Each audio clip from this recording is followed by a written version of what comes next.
Hare Krishna devotees, welcome to day, 17? Welcome to day 17 of our Bhakti Vaibhava seminar on Srimad Bhagavatam, 4th Canto. And we are in the 8th chapter, which is titled Dhruva Maharaj Leaves Home for the Forest. And we're going to start from verse 21, which is sort of in the middle, or it's in a section, which is to do with Suniti, Dhruva's mother. Suniti advises Dhruva to take shelter of the Lord.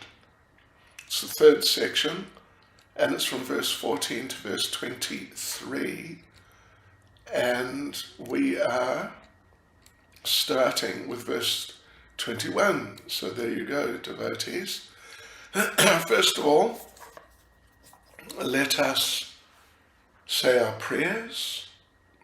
Nama Om Vishnupadaya Krishna Prestaya Bhutale Srimati Bhakti Vedanta Swaminiti Namane Namaste Saraswati Deve Gauravani Vicharane Nirvishesha Shunyavadi Pastichade Shatarane Sri Krishna Chaitanya Prabhu Nityananda Sri Advaita Gadadhara Shivas Adi Gaura Bhakta Vrinda Hare Krishna Krishna Krishna Hare Hare Hare Rama Rama Rama Hare Hare Vanchakalpatarubhyascha Kripa Sindhubhya Evacha Patitanam Pavanebhyo Vaishnavebhyo Namo Namaha.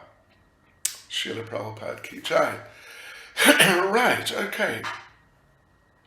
Suniti's advising. Suniti is the actual mother of Dhruva Maharaj. He's 5 years old, and she's advising him to take shelter of the Lord.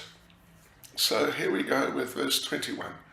Suniti informed her son, "Your grandfather, Swayambhuva Manu, executed great sacrifices with distribution of charity, and thereby with unflinching faith and devotion, he worshipped and satisfied the Supreme Personality of Godhead.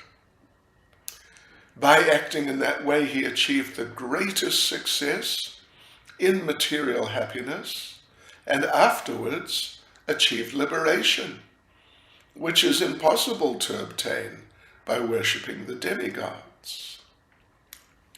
Okay, so that's verse 21, and there is a purport here. Sort of moderate purport. Srila Prabhupada says that it's possible, it's possible to evaluate a person's life in terms of how much material happiness they have in this life, and then whether they get liberation in the next.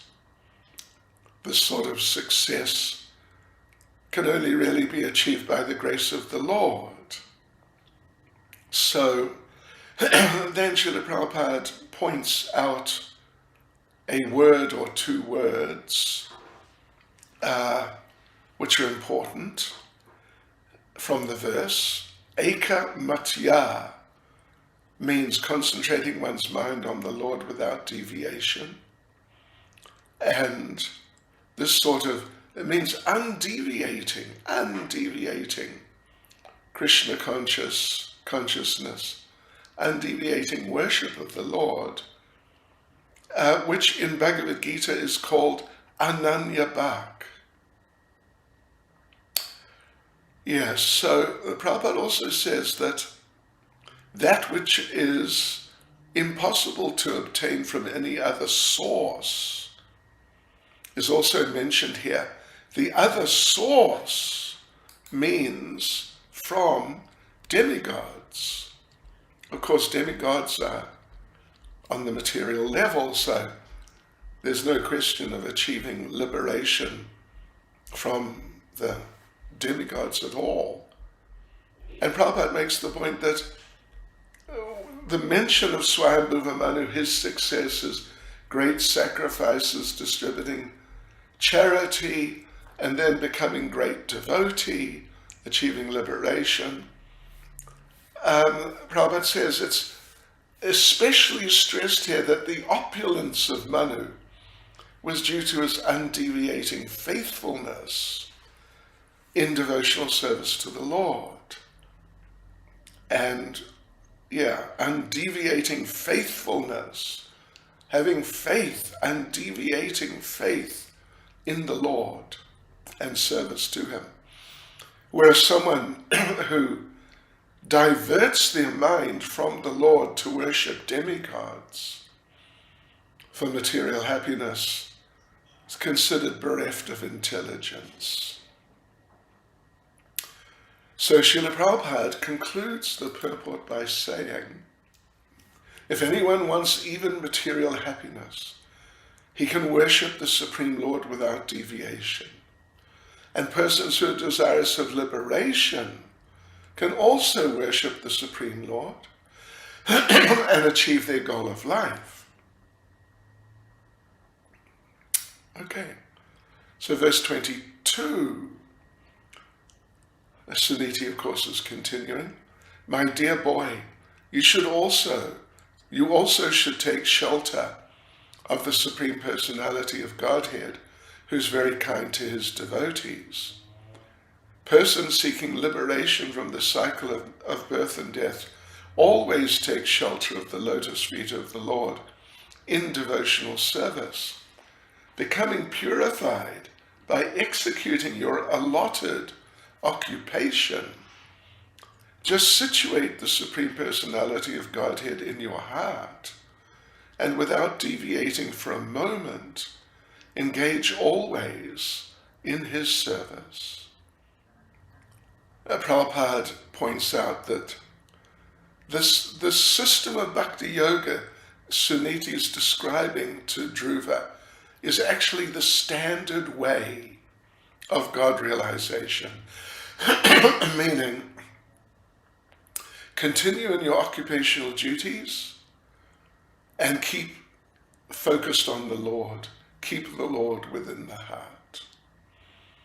And in Bhagavad Gita, Krishna says, it's actually in the 8th chapter, it's a paraphrasing, Mama nusmara yudhyacha. Go on fighting, but keep me within your mind. Mama nusmara, remember me, yudhyacha, and fight. So that should be the motto of any honest person who wants to really progress and become perfect in Krishna consciousness. The thing is that one should do that because, Suniti says, Krishna is Britya Vatsala, very kind to the devotees. She can't really help him. Suniti can't really help him. But Krishna is so kind to his devotees that the combined, it's amazing, the combined kindness of millions of mothers will be surpassed by Krishna's tender dealings. When everyone else fails, Krishna can help the devotee. That's wonderful, isn't it? So she also did stress that the process is not easy.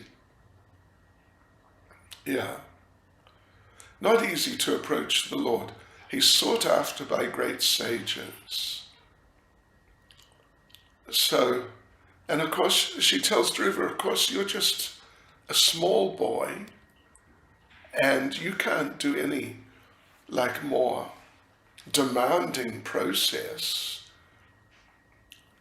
like karma yoga, karma kandya. Even it's almost a little amusing when she says here in this verse that you should do becoming purified by executing your allotted occupation. Dhruva Maharaj is 5. What's his allotted occupation? Well, anyway, we don't want to be cheeky by saying playing or something like that, but for 5-year-old children, I don't know what really would be their occupation. So anyway, don't try to do karma kandya, but she does say, Prabhupada makes the point, that by bhakti yoga, even a child less than 5 years, or anyone of any age, can become purified. That's the special significance of bhakti yoga. So she told him very clearly, don't worship demigods. Don't do anything other than focus on the Lord, and the result can be perfection. The result will be perfection. Prabhupada concludes the purport by saying, as soon as one places the Supreme Personality of Godhead within one's heart, everything becomes easy and successful. Right, so here we are now. We go on to verse 23. My dear Dhruva, as far as I'm concerned, I do not find anyone who can mitigate your distress but the Supreme Personality of Godhead, whose eyes are like lotus petals. Many demigods, like Lord Brahma, seek the pleasure of the Goddess of Fortune, but the Goddess of Fortune herself, with a lotus flower in her hand, is always ready to render service to the Supreme Lord. So, anyway, in the purport here, verse 23, Suniti points out that benedictions from the Lord and benedictions from the demigods, they're not on the same level. And of course, foolish persons say it doesn't matter who you worship, you'll get the same result. That's not a fact. Bhagavad Gita makes it clear, Krishna makes it clear. The benedictions from the demigods are temporary, and they're meant for people who are less intelligent.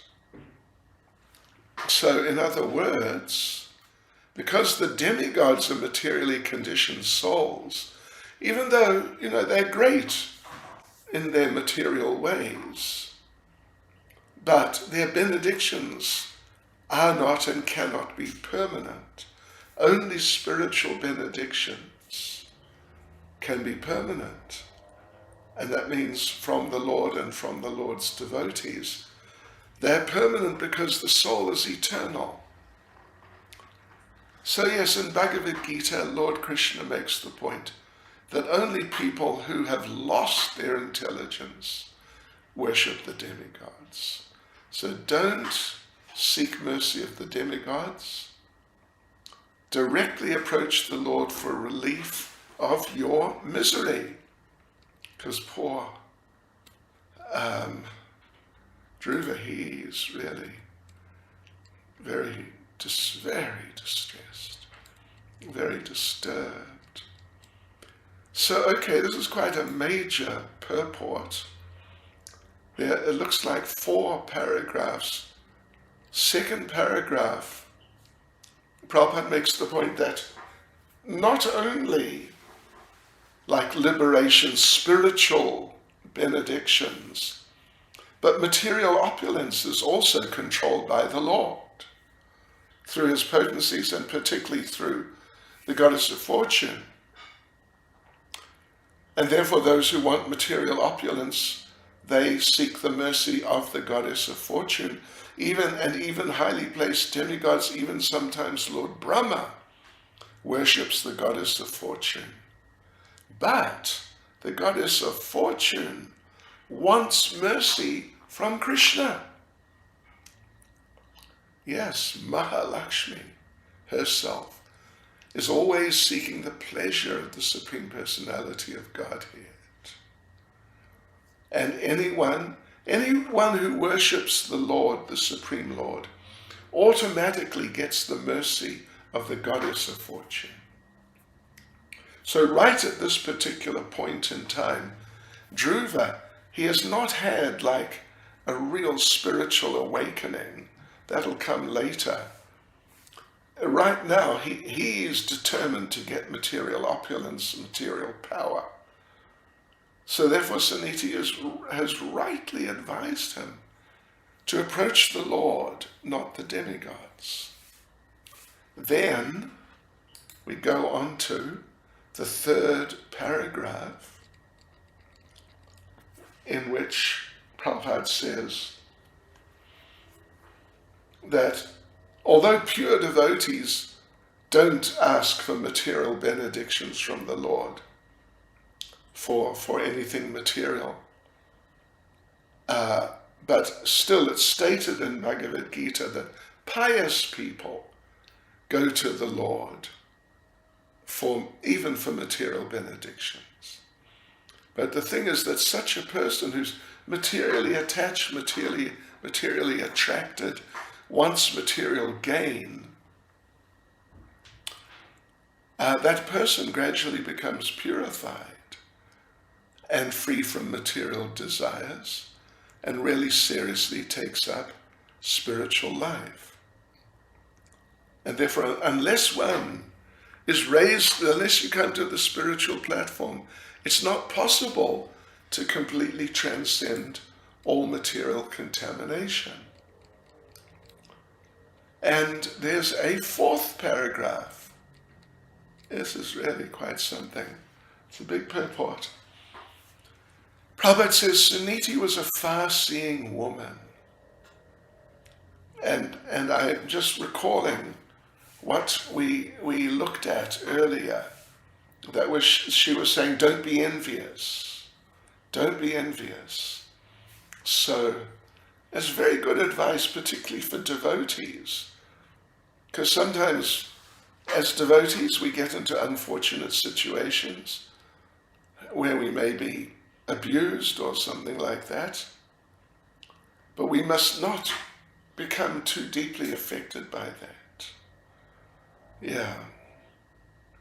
So, she's a far-seeing woman, and she's advising Dhruva, don't worship anyone except the Supreme Personality of Godhead, lotus-eyed, Padma Palasha Lochanat, lotus-eyed Supreme Lord.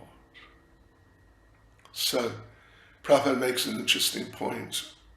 Be nice to test it out. When someone's tired, if he sees a lotus flower, he feels relieved. Okay.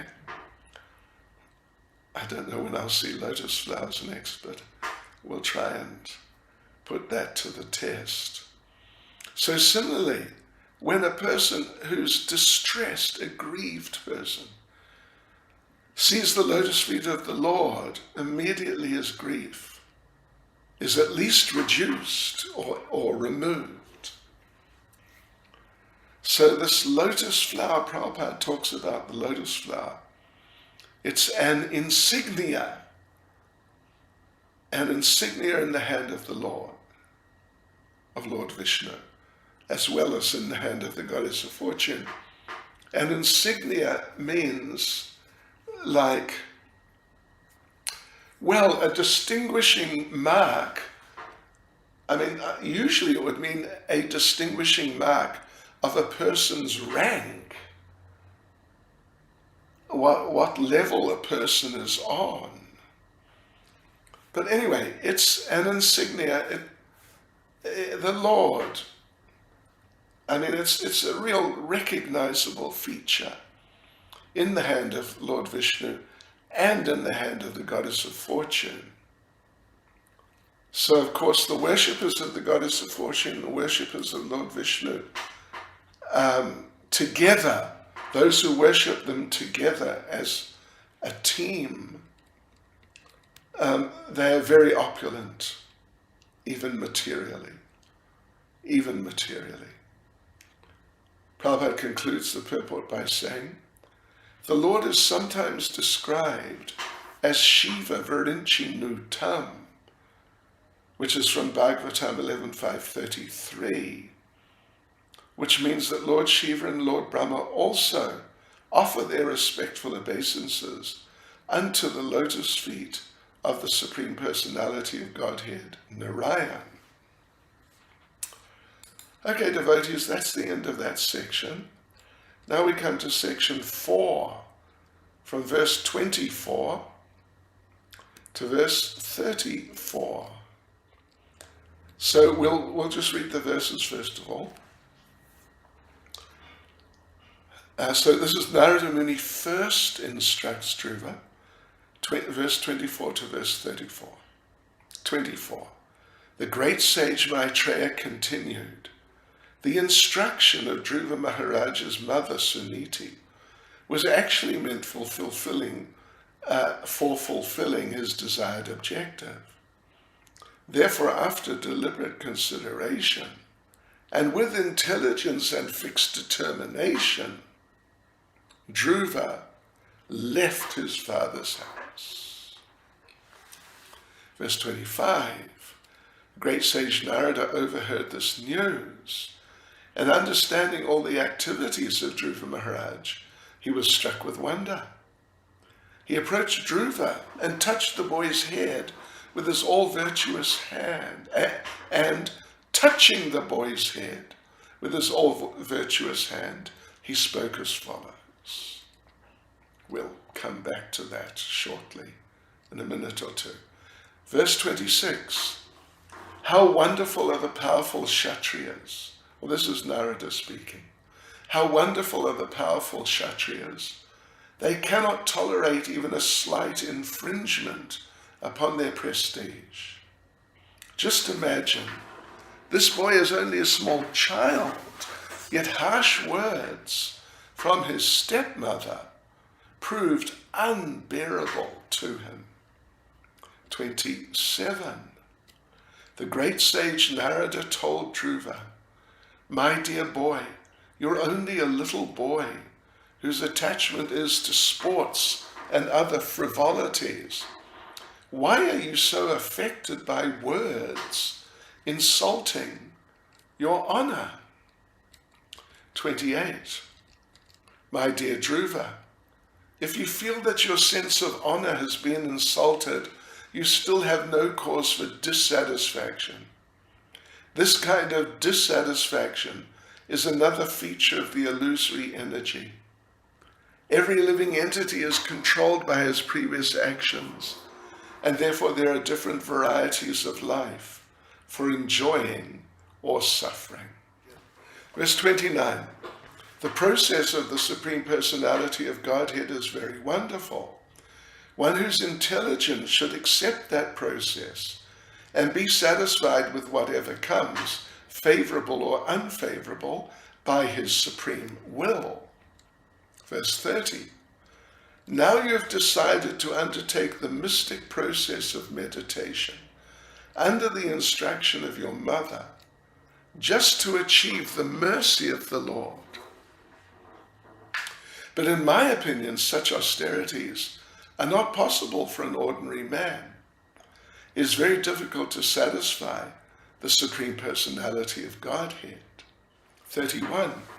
Narada Muni continued, after trying this process for many, many births and remaining unattached to material contamination, placing themselves continually in trance, and executing many types of austerities, many mystic yogis were unable to find the end of the path of God realization.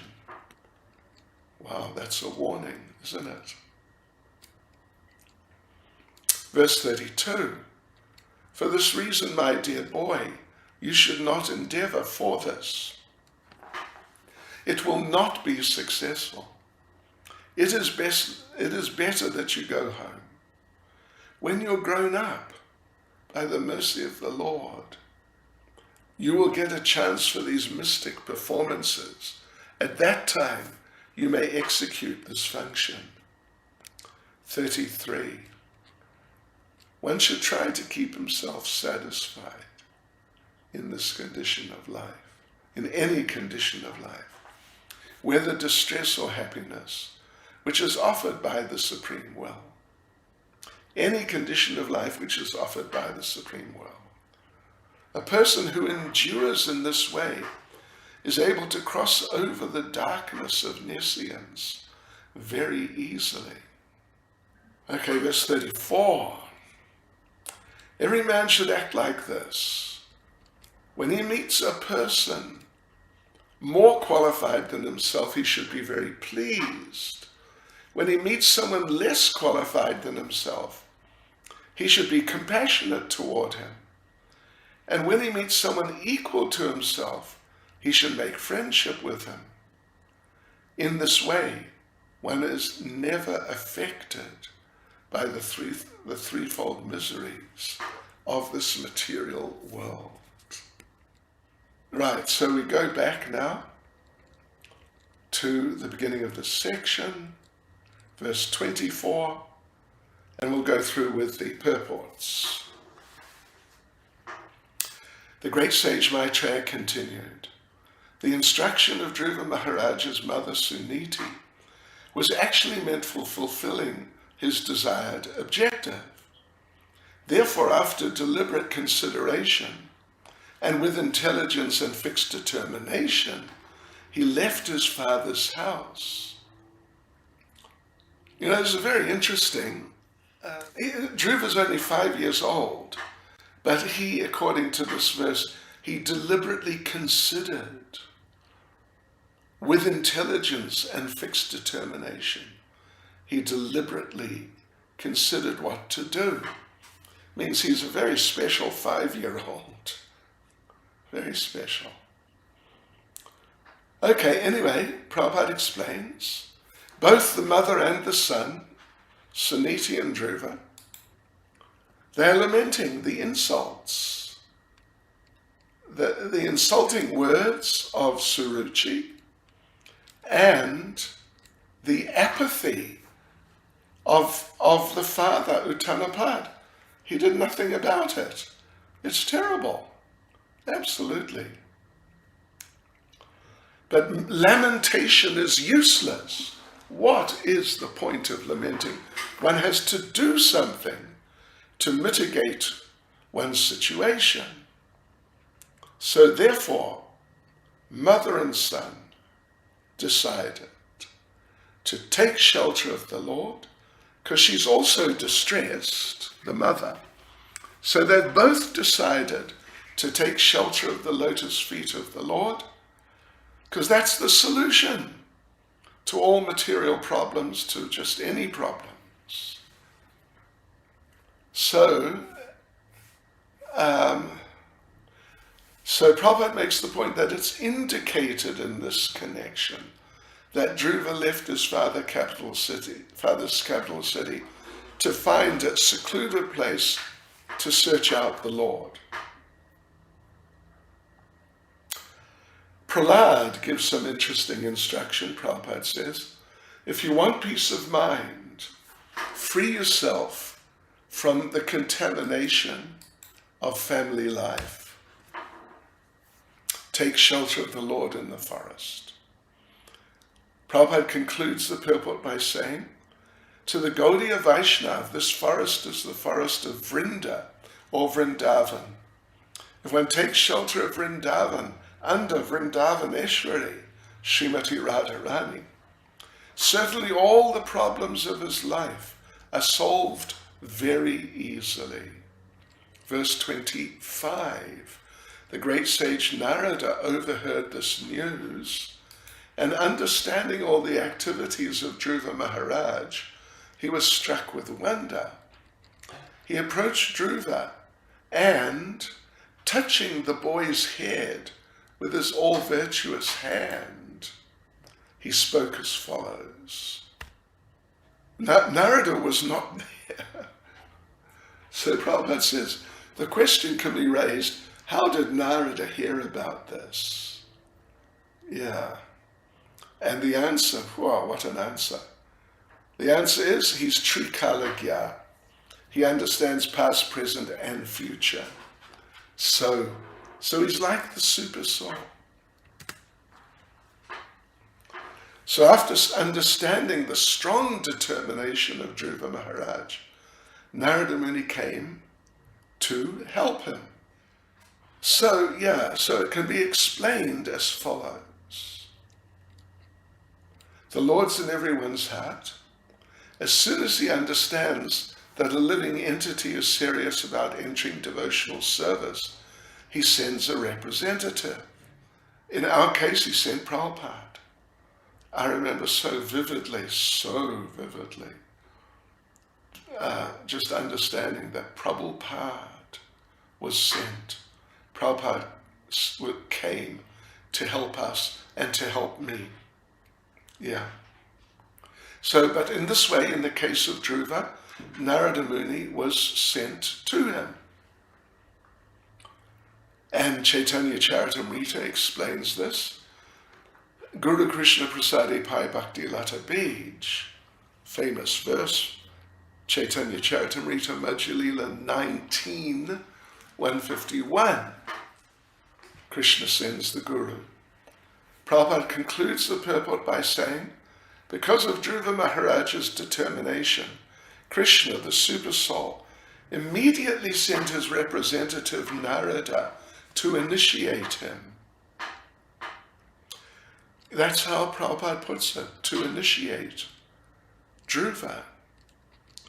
So verse 26, Narada continues, how wonderful are the powerful Kshatriyas.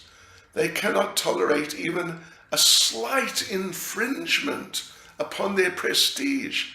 Just imagine this boy is only a small child, yet harsh words from his stepmother proved unbearable to him. So, there's a short purport here, not so long at all, but it's interesting. In Bhagavad Gita, Krishna explains in the 18th chapter the qualifications of the Kshatriyas, and two important ones of them are they have a sense of prestige, and that's one qualification. And the other, a second qualification is they'll never flee from battle. So Dhruva's Kshatriya blood was very active.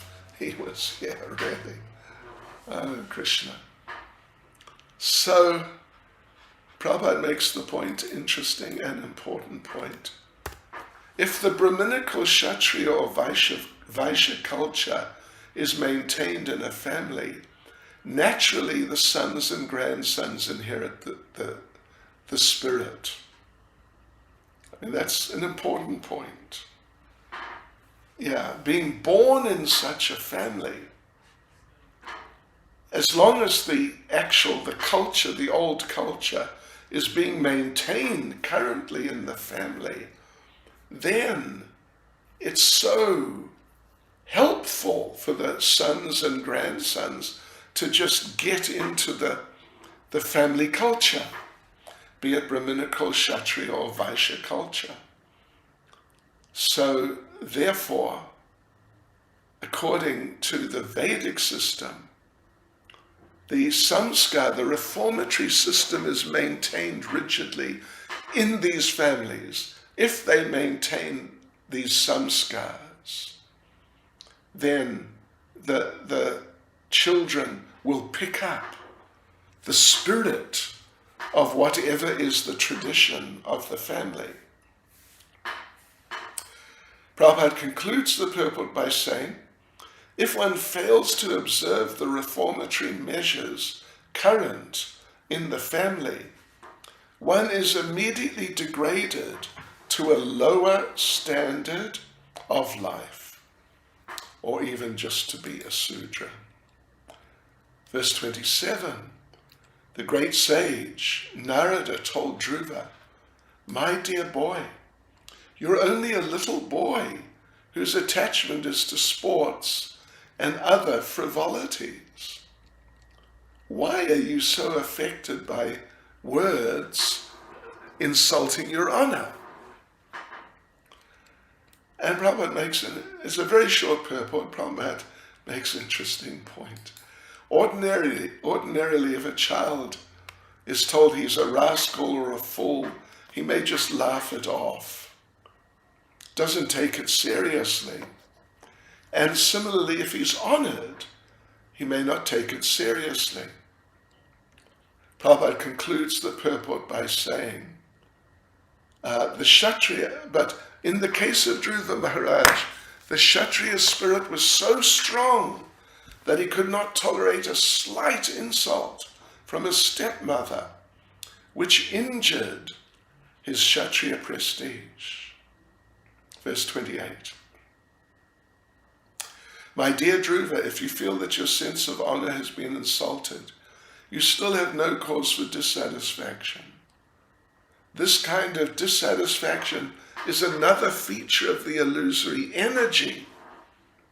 Every living entity is controlled by his previous actions, and therefore there are different varieties of life for enjoying or suffering. So, okay, I mean, there's a purport here. Yeah, fairly solid. Anyway, there's a purport here. So in the Vedas, in Bhagavad Gita, it says that the living entity, the soul, is always uncontaminated. Yeah. We get different bodies because of previous fruitive actions, but on the level of the soul, Prabhupada says, if we understand that as souls, we have no affinity for suffering or enjoyment, we're considered liberated. Bhagavad Gita 1854, Brahma Bhuta Prasanatma. Prabhupada quotes that when one's actually situated on the transcendental platform, he has nothing to lament or hanker for. Yeah. So Narada, his first idea was to get Dhruva to understand, listen, you're a child. So you shouldn't be so affected. But then later on, if he actually understands what's honor, what's insult, he should apply that understanding and know that honor and dishonor are destined. There's nothing you can really do about them. So Srila Prabhupada concludes the purport by saying, therefore one should be very sorry. Therefore one should not be sorry or happy under any circumstances. Not be sorry or happy under any circumstances. 29. The process of the Supreme Personality of Godhead is very wonderful. One who's intelligent should accept that process and be satisfied with whatever comes, favorable or unfavorable, by his supreme will. So Narada Muni, this is all Narada Muni. Narada Muni is saying we should be satisfied whatever the circumstances are. That intelligent people should understand, due to the bodily condition, we're subjected to suffering and enjoyment. So the devotee should accept reverses as gifts from the Lord, learning experiences. When the devotee is put into distress, must take it as Krishna's mercy and offer repeated obeisances with body, mind, and intellect. So Prabhupada concludes the purport by saying, an intelligent person, therefore, should be always satisfied depending on the mercy of the Lord. Right, so on we go to verse 30. Now it's Narada, now you've decided to undertake the mystic process of meditation under the instruction of your mother just to receive the mercy of the Lord. But in my opinion, such austerities are not possible for any ordinary man. It's very difficult to satisfy the Supreme Personality of Godhead. So Prabhupada makes a very enigmatic statement at the beginning of the purport. The process of Bhakti Yoga is simultaneously very difficult and very easy to perform. What's going on? What's going on is that Narada Muni, as the spiritual master, is testing Dhruva to see how determined he is to practice devotional service. And Prabhupada says this is the process for accepting a disciple. Yeah. Narada Muni had come to Dhruva under the Lord's direction to initiate him. Yet first of all, he's testing his determination.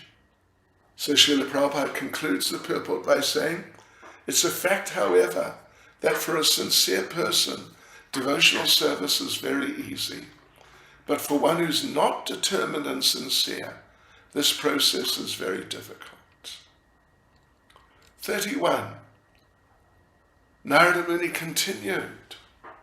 After trying this process for many, many births and remaining unattached to material contamination, placing themselves continually in trance and executing many types of austerities, many mystic yogis were unable to find the end of the path to God. It's no purport. For this reason, my dear boy, you should not endeavor for this. It will not be successful. It is better that you go home. When you're grown up, by the mercy of the Lord, you'll get a chance for these mystic performances. At that time, you may execute this function. Right. So Prabhupada makes some interesting points here. Generally, a person who's trained, thoroughly trained, takes to spiritual life at the end of life. I mean, takes to spiritual perfection at the end of life. And Prabhupada talks about the brahmachari, grihastha, vanaprastha, and sannyas stages. Yes. How one should live at some sacred place like Vrindavan, become a vanaprastha, and later take to sannyas, completely devoting himself to devotional service. So, second paragraph, generally people think childhood is for playing, for sport. Youth is meant for enjoying the company of girls, and then when you're old, you can do devotional service or mystic yoga. But this is not for serious devotees. Narada Muni is instructing Dhruva in order to test him.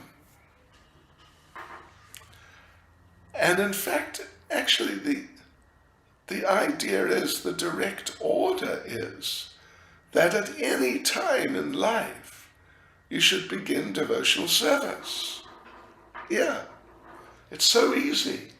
You don't have to change anything. Carry on working in whatever way you're doing, but just add Krishna consciousness. That's all. So Prabhupada concludes the purport by saying, but it is the duty of the spiritual master to test the disciple to see how seriously he desires to execute devotional service. Then he may be initiated. 33. One should try to keep himself satisfied in any condition of life, whether distress or happiness, which is offered by the supreme will. A person who endures in this way is able to cross over the darkness of nescience very easily. Well, now this is a real classic verse, isn't it? Very clear instruction. We should try to keep ourselves satisfied under any circumstances, happiness, distress. It's all under the supreme will. And if you can do this, then you'll cross over the ocean of nescience. So anyway, Prabhupada explains material life consists of pious and impious fruitive activities. As long as someone does something other than devotional service, the result of that, something other than devotional service, the result of that will be the happiness and distress of this material world. So when people enjoy life in so-called material happiness, they diminish their pious reactions. So if we want to get out of nescience, instead of being attached to the happiness and distress of pious and impious activities, if we want to get out of nescience, we should accept whatever position we're put in by the will of the Lord. Let me say that again. If we want to get out of nescience, we should accept whatever position we are put in by the will of the Lord. So Srila Prabhupada concludes the purport by saying, thus, if we simply surrender unto the Supreme Personality of Godhead, we shall get out of the clutches of this material existence. Right, so now verse 34. This is a pretty famous verse actually. Relationships with devotees who are on different levels in relation to you. Every man should act like this. When he meets a person more qualified than himself, he should be very pleased. When he meets someone less qualified than himself, he should be very compassionate toward him. And when he meets someone equal to himself, he should make friendship with them. In this way, one is never affected by the threefold miseries of this material world. Yeah, this is sort of a classic verse, actually. It's Narada Muni speaking. Prabhupada in the purport says, generally when we find someone more qualified, we become envious of them. When we meet someone less qualified, we deride them. And when we meet someone who's equal, like in age, period of time in Krishna consciousness, when we meet someone who is on an equal level, more or less, to us, we become proud of our activities. We try to show off. And doing like that with these three categories of people equals those to the north and those to the south. So these cause material tribulations.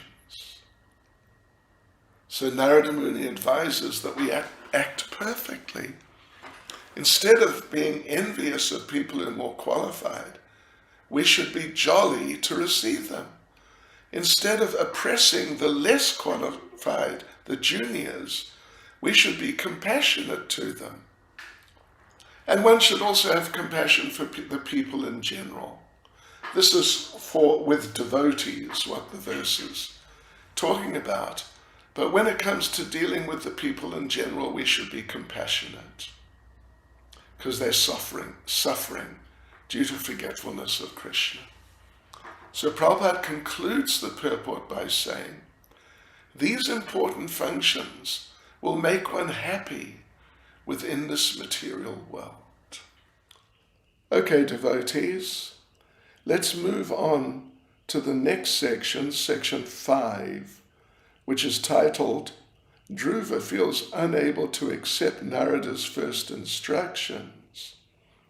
And we're going to go through the translations of the verses and the purports. Right, so verse 35, Dhruva Maharaj said, "My dear Lord Naradaji, for a person whose heart is disturbed by the material conditions of happiness and distress, whatever you so kindly explained for attainment of peace of mind is certainly a very good instruction, but as far as I'm concerned, I'm covered by ignorance, and this type of philosophy does not really touch my heart." So let's have a look at Srila Prabhupada's purport. There are various classes of people, of course. One class is the akamis, those who have no material desires. Of course, there must be some desire, either material or spiritual. But material is when you want to satisfy your personal senses. And one who's ready to sacrifice anything to satisfy the Supreme Personality of Godhead has spiritual desire. So Dhruva didn't accept Narada Muni's instructions because he thought he was unfit, as it prohibits material desires. But it is not that those who have material desires cannot worship the Lord. They can. This is the essential instruction from the life of Dhruva Maharaj. So we go on now to the second paragraph. Bhagavad Gita says advanced people don't care for the dual behavior of the material world. But Dhruva has admitted that he is not beyond distress and happiness. He thought Narada Muni's instructions were good, but he couldn't accept them. So the question is whether a person with material desires is fit to worship the Lord, and the answer is everyone is fit to worship him. Even if you have material desires, you should take to Krishna consciousness and worship the Supreme Personality of Godhead. Srila Prabhupada concludes the purport by saying, through this narration it will become very clear that no one is barred from worshipping the Supreme Personality of Godhead, even if one has many material desires. Right. Verse 36, "My dear Lord, I'm very impudent for not accepting your instructions, but this is not my fault. It is due to my having been born in a Kshatriya family. My stepmother Suruchi has pierced my heart with her harsh words. Therefore your valuable instruction does not stand in my heart."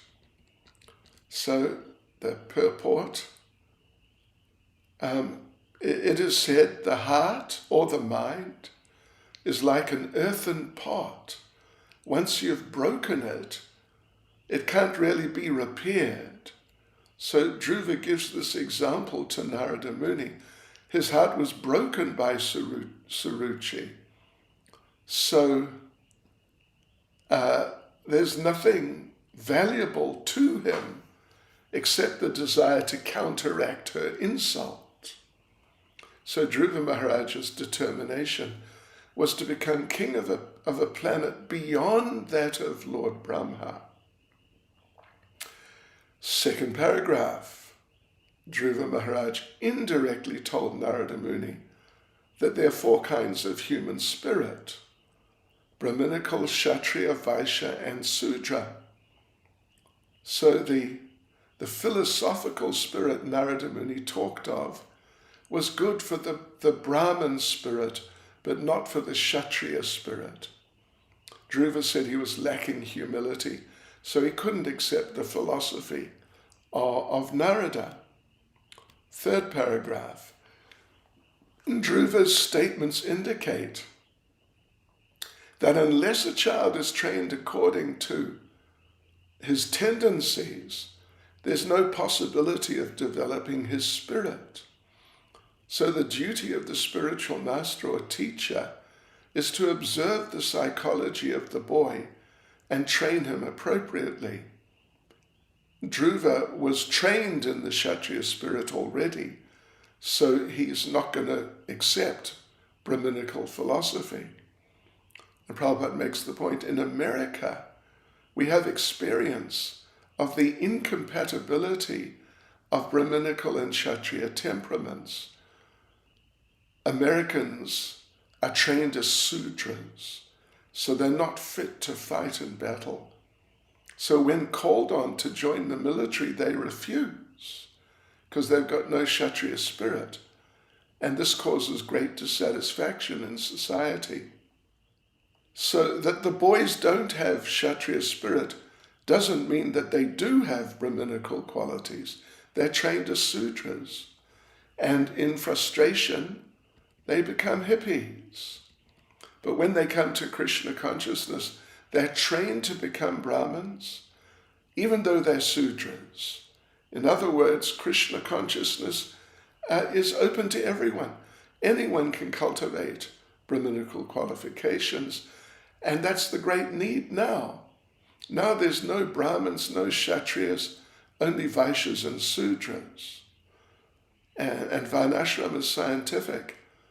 Now the social body has legs and belly, but no arms or head. We have to establish Brahmins. Verse 37, O learned Brahmin, I want to occupy a position more exalted than any yet achieved within the three worlds by anyone, even my fathers and grandfathers. If you'll oblige, kindly advise me of an honest path to follow, by which I can achieve the goal of my life. So, first paragraph of purport. So when Dhruva refused the Brahminical instructions of Narada, next question is, what sort of instruction does he want? So before Narada Muni asked him, what sort of instruction do you want? Dhruva has expressed it. He wanted a great kingdom better than his father or grandfathers, better than Lord Brahma's. So he knew Narada Muni is a great person, so if Narada blessed him, he would achieve it. It's on a practical level, it's not possible, but by pleasing the Lord, a devotee can achieve the impossible. Second paragraph. One important point is that Dhruva Maharaj wanted to get it, the kingdom, by honest means, not by hook or by crook. So if Krishna offered it, he would accept. That's the nature of a devotee. He may want something material, but he'll only accept it if Krishna offers it. Srila Prabhupada concludes the purport by saying, Dhruva Maharaj was sorry to refuse the instruction of Narada Muni. Therefore he requested him to be merciful to him by showing a path by which he could fulfill his mind's desires. Verse 38, My dear Lord, you are a worthy son of Lord Brahma, and you travel playing on your musical instrument, the veena, for the welfare of the entire universe. You are like the sun, which rotates in the universe for the benefit of all living beings. So let's look at Prabhupada's purport. First paragraph, Dhruva is confident Narada can fulfill his desire, even though his desire was definitely extraordinary. Second paragraph, the example of the sun is significant. It's so kind. It distributes sunshine everywhere. Dhruva asked Narada Muni to be kind to him, because Narada travels all over, doing good to everyone, so why not help him fulfill his desire? Srila Prabhupada concludes the purport by saying, Dhruva Maharaj was strongly determined to fulfill his desire, and it was for that purpose that he had left his home and palace. Srila Prabhupada ki jai.